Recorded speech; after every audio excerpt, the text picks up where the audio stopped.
Hi అండి. ముందుగా అందరికీ హ్యాపీ వినాయక చవితి. మేమైతే వినాయక చవితి సందర్భంగా పండగ పనులైతే స్టార్ట్ చేసుకున్నాము. గంధముతో అలంకారం మనము గంధముతో అలంకారం చేయాలి.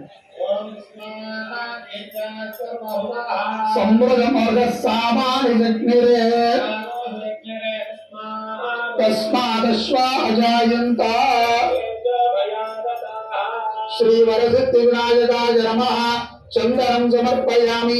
చందన ధారణానంతరం మళ్ళీ చందనము పెట్టిన తర్వాత మళ్ళీ కొంచెం ఆచమనానికి నీళ్ళు ఇవ్వాలి.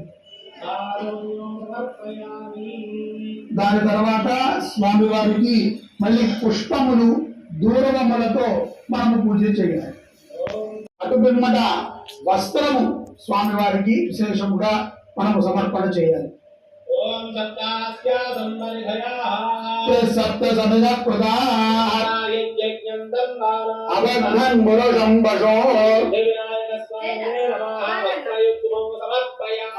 ఈ వస్త్రధారణము తర్వాత అత్యంత విశేషమైనటువంటిది మధుపర్కం.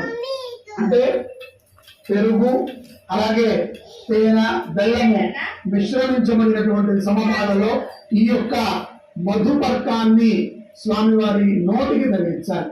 ఎందుకంటే మధుపర్కాన్ని మనము గనక సమర్పణ చేస్తే స్వామివారు ఎంతో సంతుష్టులవుతారు.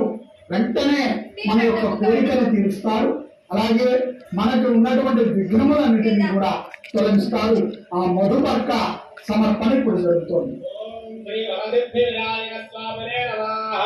మధునామద్రవ్యం పరమన్నాద్యం వీర్యం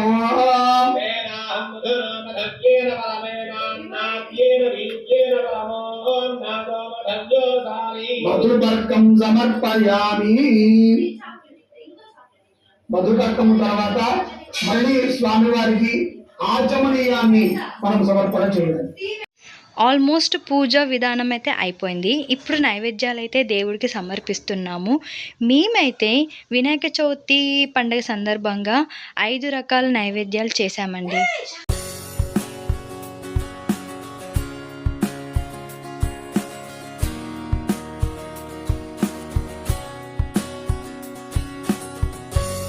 స్వామివారికి యజ్ఞోపవీత ధారణ విశేషముగా ఉంటుంది.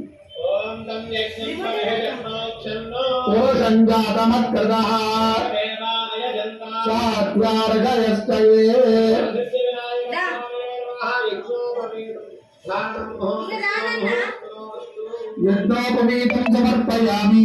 యజ్ఞోపవీత ధారణానంద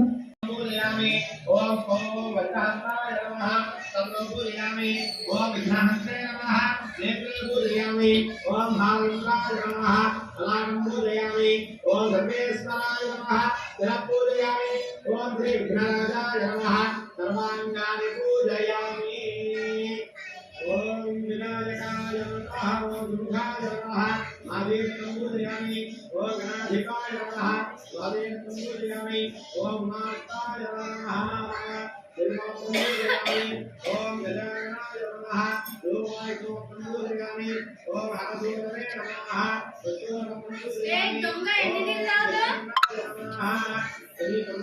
పూజయామి.